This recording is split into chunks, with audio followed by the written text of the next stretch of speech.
this second video of my discussion with my grandfather, we talk about the Depression. He talks about some stories that happened during that time. There's going to be more to come. I've got more footage, but it might be a little while before I get the next video out. And at some point, I may just release the whole thing. But for now, this is a discussion about some stories from the Depression. So hope you enjoyed this second video as well. Thanks.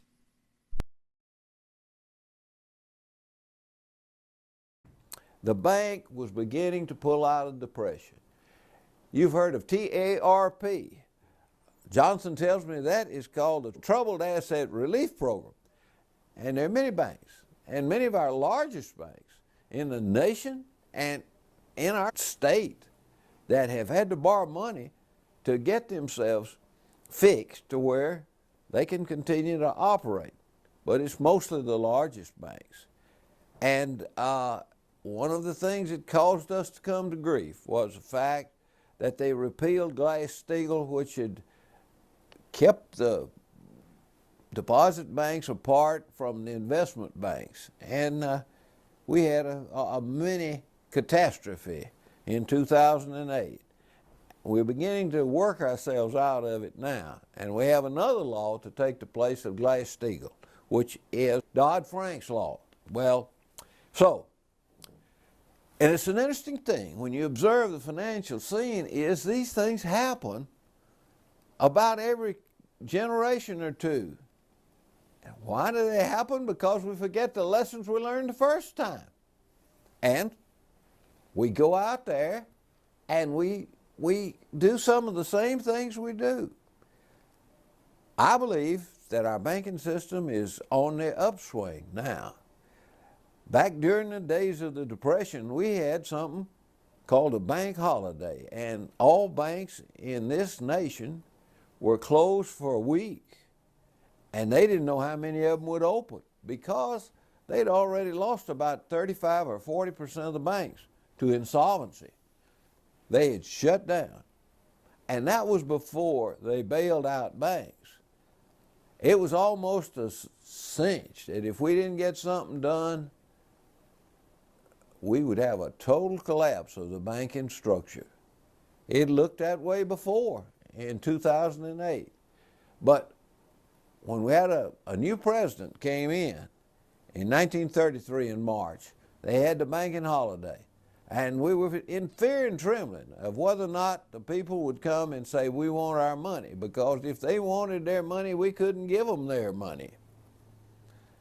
Sam Grayson was said to have spoken to the crowd, and he said, well, yes, we've got your money. They'd all shipped in some ones and put 10s and 20s on top, 20s on the very top, and said, we've got your money. But if you come and get your money out of this bank, we're not going to take it back.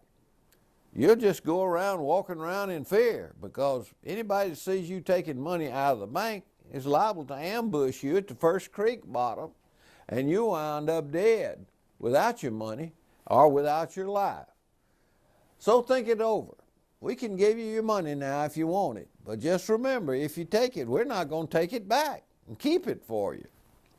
Well, that was a severe tactic, and who knows whether he would have actually gone through with it.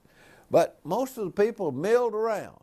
They say one man got it on the first of the line. He'd been there all night, and when they opened the door, he walked in and said, I want my money. I want all of my money. I want my money right now, every bit of it. And he paused, and then he said, unless you have it. And if you have it, I don't want it.